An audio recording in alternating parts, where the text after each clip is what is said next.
Woe unto the state of it all, a slightly coherent ramble. I am your host, Moirea Legier, as always labouring under the presumption of my own literary talents. Quoting George Orwell is easy. More likely than not, it is done to death, as well as being too easy. This ramble could easily begin with a quote from that marvellous prophet, that seer of visions and visitor of the future, without there being the slightest doubt about the accuracy of his wisdom or his words. It would tie nicely and neatly into the present, into the absolutely abhorrently absurd state of it all. Because who controls the past controls the future. Who controls the present controls the past. I don't think there should be any doubt about me being a fanboy of his, drooling at the feet of his literary output and worshipping at the altar of his steadily increasing pessimism regarding the future, which turned out to be the present. Our present. The here and now absurdity of our fragmenting layers of forced and superficial inclusivity. This neglectful hallucination of altruism and equality where all animals are equal, but some animals are more equal than others. I say neglectful, because neglectful is precisely what it is. It has been declared by those who control the past and the present that men as a whole are the non-penitent bourgeois, the all-oppressive, non-inclusive tyrants of our day and age, and so, for forced inclusivity, for the flimsy and ever-changing notion of equality, the needs and rights and value of men must be neglected for the altruistic intentions of the inclusivity brigade, ever and always shining the wonderful spotlight of non-discriminatory measures at the most superficial characteristics they could possibly hope to find. Race, sex, sexual orientation. A lack of one and an overabundance of the other, here, there, anywhere, must necessarily mean discrimination at play, as all and one are exactly the same in this brave new world we see, spread-eagled before us. And crucified for our convenience, spread-eagled and castrated on the cross, are all semblance of reason, logic, and thought. There are no differences, as differences necessarily mean, to the thoughtless tinkering thinkers of tinkering sociopathic sociology, that one is better than the other. Viewing, through this lens of smoked glass, differences in outcome as institutionalized differences in treatment instead of differences in biology, in brain chemistry, and thusly as differences of interest and of outcome. Through this way of thinking, more men at the top has to mean discrimination of women. Of course, neglecting the fact, for philosophical convenience and convenience of conviction, that there are more men at the very bottom of society than there ever will be women. This does not fit into the worldview concocted by ideological academics with more hallucinatory and ideological dreamery than fact, truth, sense, and reason. And so it can be ignored, or, through stunning mental gymnastics, be portrayed as some fault of men as a class. Because it is all about class in the modern gender war. This gender war being naught but a cleverly veiled and highly traditional Marxist class warfare. It is Marxism with gender thrown in there for good measure, as well as sexual orientation, racial characteristics, and so forth and so on. The path of secular feminist intersectionalism, slam-dunked and bravely implanted in our brains through thoughtless wishes for absolute equality of outcome. Not of opportunity, but of outcome. Kneel before your goddess empress, puny mortal Untermensch. Kneel and repent and do penance for your sins. Equality ain't what it used to be, by golly. In my way of thinking, and I should think this a very reasonable way of thinking, equality simply means equal treatment under the law and on the land and the law of the land. And that is all there is to it. When all and one are free to choose their path, understanding that their chosen path also comes with other paths being closed due to limits of time and limits of options from time being a limited resource, and taking personal responsibility for these choices, that is equal treatment. That is equality. That is all there is to it. Equal treatment means just that. Equal treatment. Slap as much word dodging and word salads and restructuring of language on it as you wish. It does not change that fact. Treating people equally is treating people equally, and understanding that being equal means that people also need to take equal responsibility for their actions. That choosing one path and thusly closing another path is one's own personal responsibility to deal with, and not some nefarious scheme concocted by the fragile heteronormative patriarchal hierarchy, or whatever the current year buzzword of choice is. In short, you cannot have your cake and eat it too. Very often, the choices one has to make boils down to this or the other, not this and the other. Every choice one makes has consequences. Big or small does not matter. What matters is that we have to acknowledge this fact, simple as that fact may be. And, in acknowledging this fact, people have to take responsibility of the choices they make, not cry foul discrimination whenever something does not go their way for reasons of a previous choice. Thoughts like these immediately pop into my mind whenever I read, hear, or see some nonsense from some gender studies major or other complaining loudly and incoherently about the lack of women in STEM fields. If this is such a big concern to you, why then, in the name of the hallowed womb of academia and all her incoherent splendor, did you yourself not choose to enter the STEM fields? It strikes me as absolute arrogant absurdity to study some useless and pointless and futile degree, then complain that women are not represented in some other and more useful degree which they themselves could have studied had they just made that choice instead of the other choice, or had the brains, wits and will to do so.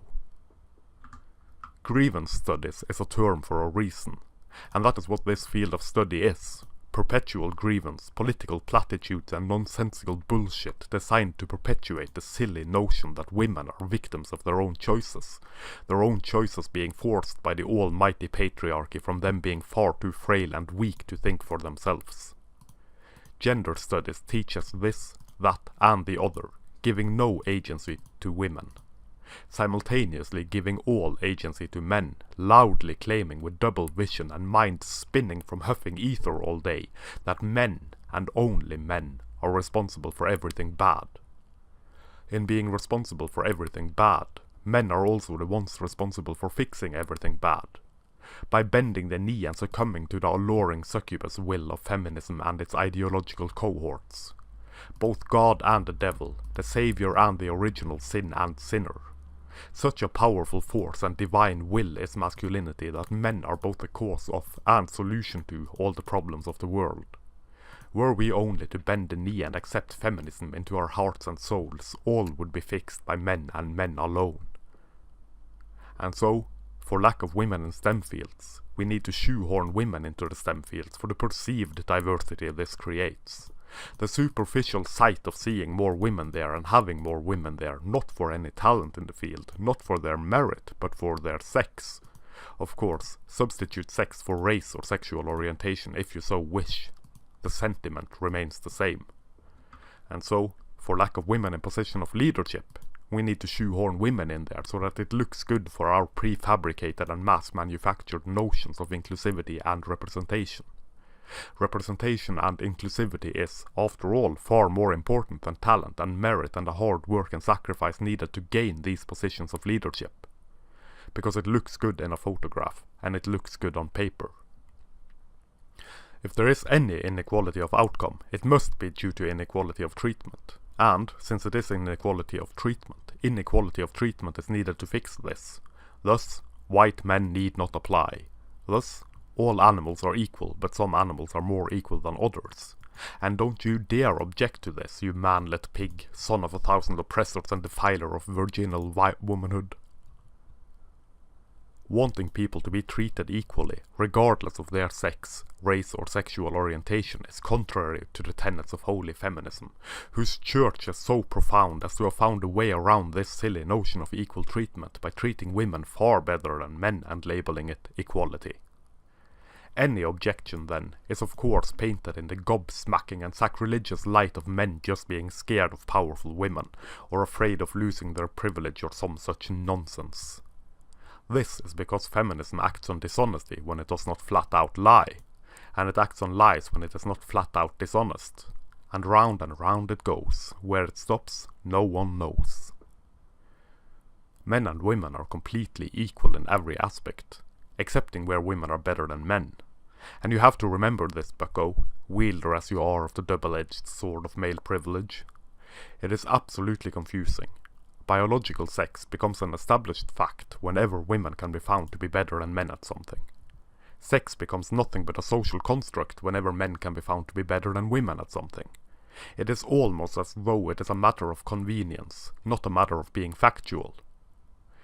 See, I have no doubts that women are able to do all that men can do, and vice versa.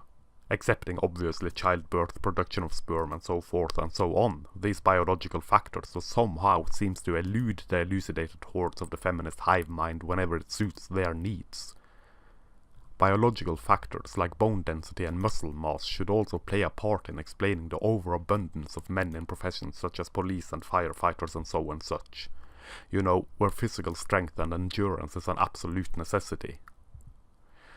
Being the stout-hearted saviors that they are, feminism remedied this by lowering the physical tests and standards needed in these professions so that more women should be let in, despite women being just as capable as men and thusly capable of competing for the job in just the same way that men do. Obviously. Women are just as capable as men, so we need quotas, affirmative action and lowered standards for them to compete on equal footing with men. This is equality on the rocky road towards insanity, or insanity painted in the colors of equality.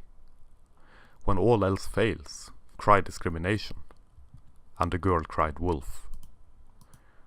For the sake of clarity, since the feminist hordes struggle with cancer of the reason and as such are not able to read or hear anything without crying flaccid discrimination and insinuating that I have a tiny dick, I do not object to women in leadership. Nor do I object to women as firefighters or police officers. I don't even have a tiny dick. I do, however, have a big nose and a receding hairline. But I digress. I don't object to women in any profession, and there are not many that do object to this, despite what the vitriolic forces of feminism claim. I am absolutely objecting to treating people unequally and claiming that this is equality. I am objecting to lowering the standards so that women should gain easier access when these standards are there for a reason. I am objecting to the feminist notion that women cannot compete for a position on equal footing with men, winning a position for merit and not for sex and gender. And I am objecting to the notion that all bad in the life of a woman is due to men as a whole. Whenever feminist women meet some critique or other, the reply given is ever and always that it is only because she is a woman. It has nothing to do with her opinion or her toxic sludge presented as a personality. No, no, no. It is only because of her sanctified vagina and her golden womb. What a nice cop-out. What an easy way to not having to respond to criticism. Cry harassment and neckbeard misogyny from the demonic small-dicked basement dwellers being scared of powerful women with opinions and whatnot. This strange and peculiar notion that women are victims of their own choices show up time and again, not buried beneath some old layers of feminist academia, but right there in the open for all to see. Women should never have to face the consequences of their own actions, as seen most exemplary in what happens when a woman gets drunk and fucks a man who is also drunk. He is painted as a rapist. She is a victim of rape, despite both being drunk. And this is incredibly strange. One would think that women should be treated as adult human beings, and then, when they make poor decisions in a drunken state of drunkenness, they should be held to the same level of accountability as the man who made a poor decision in a drunken state of drunkenness. She is, for some strange reason, painted as a victim, whereas he is not. Men are actors, women are acted upon. Sounds like objectification to me, but what the hell do I know? Must be my neckbeard creeping into my brainstem again. This is just keeping in line with the radical feminist notion that sex is something men do to women, something women have no control over excepting being victims of his brute primal sexuality, exemplified through the old saying that he got her pregnant. She did not get pregnant. She did not participate in the act. He got her pregnant. He bears the brunt of the responsibility of the pregnancy and all that led up to it. Oddly gender traditional, is it not? Women have no agency of their own then, and particularly not when drinking alcohol. Alcohol is the ointment used to remove responsibility, from women, not from men. Then, it stands to reason that women should not be allowed to drink alcohol if they lose all responsibility for their actions when they drink alcohol. Sounds harsh, no? This is the inevitable conclusion of the flimsy and faulty logic of feminism when followed to its end result. Women are children, incapable of taking responsibility for their choices and their behavior, and so they must be protected and tended to as if they were children. This means, of course, keeping them away from alcohol, giving them a curfew and making sure that they are safely and securely tucked away in their beds round and about 11 at night. Also never letting them go anywhere without a chaperone, so as to make sure that their honor is not spoiled and besmirched by horrible predatory men luring them into alluring nights of sullen ecstasy. Because women, to the eyes and minds of feminism, are weak of will and easily ensnared by the webs of men. Traditionalism is the progression of feminist ideals, don't you know, buddy boy? Now come over here and protect this woman from the lurkers in the basements and the shadows. Do your part in protecting women from their own choices. Do not treat women like children if you expect them to be treated like adults. Do not expect not to face any consequences for your actions, choices and so forth and so on.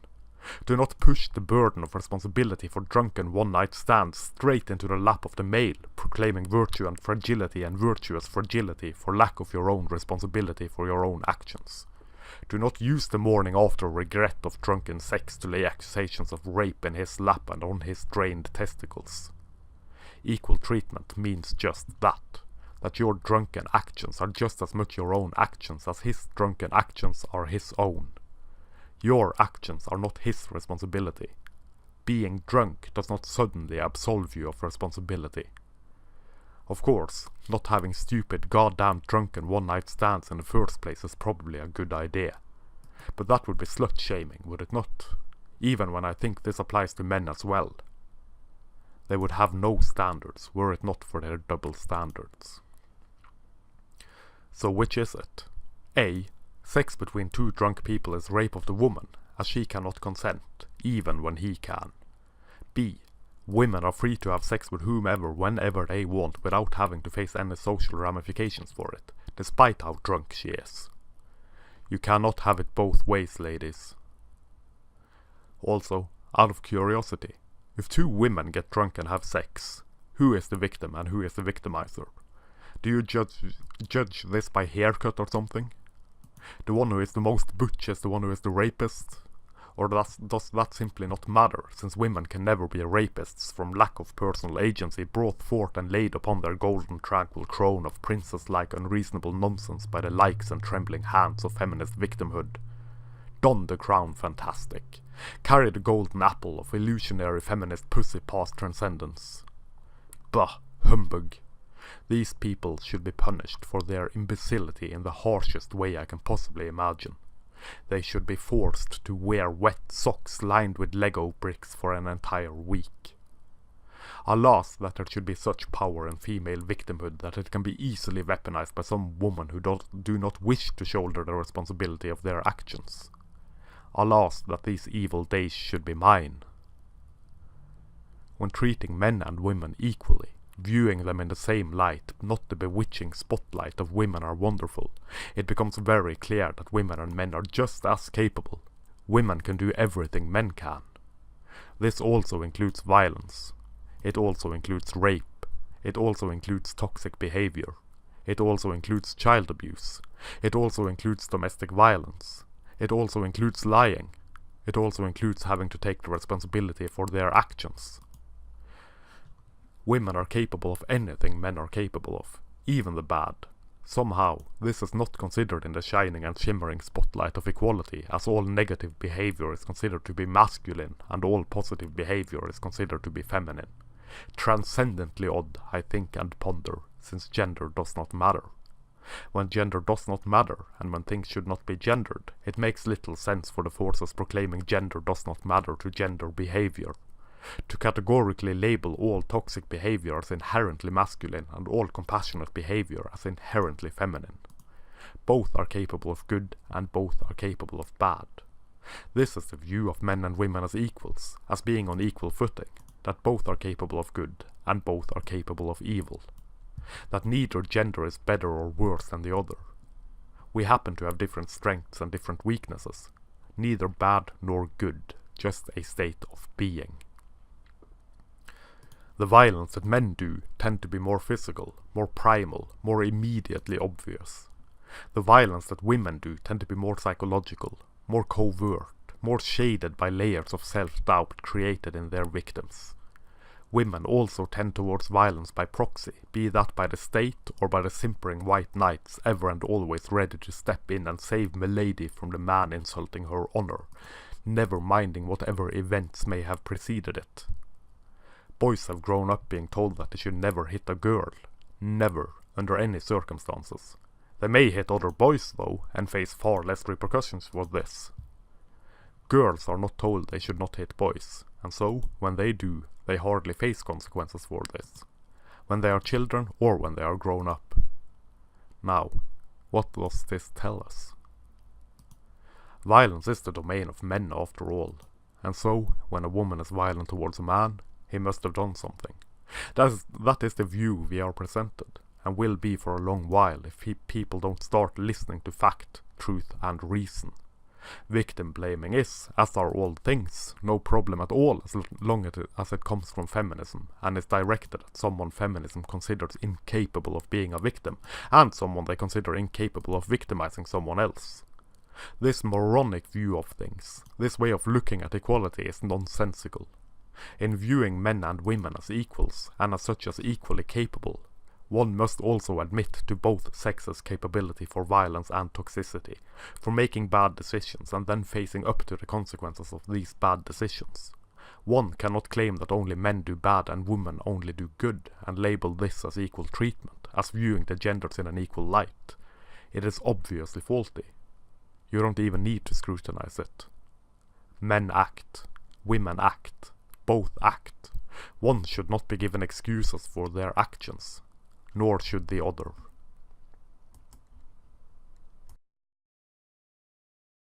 Thank you very much for watching. I hope you enjoyed this ramble as well as my other ramblings. Please consider sharing, liking, subscribing and all that jazz. That would help the message, such as it is, be manspread far and wide. Take a look at the links down below as well, if you please. Catch you next time.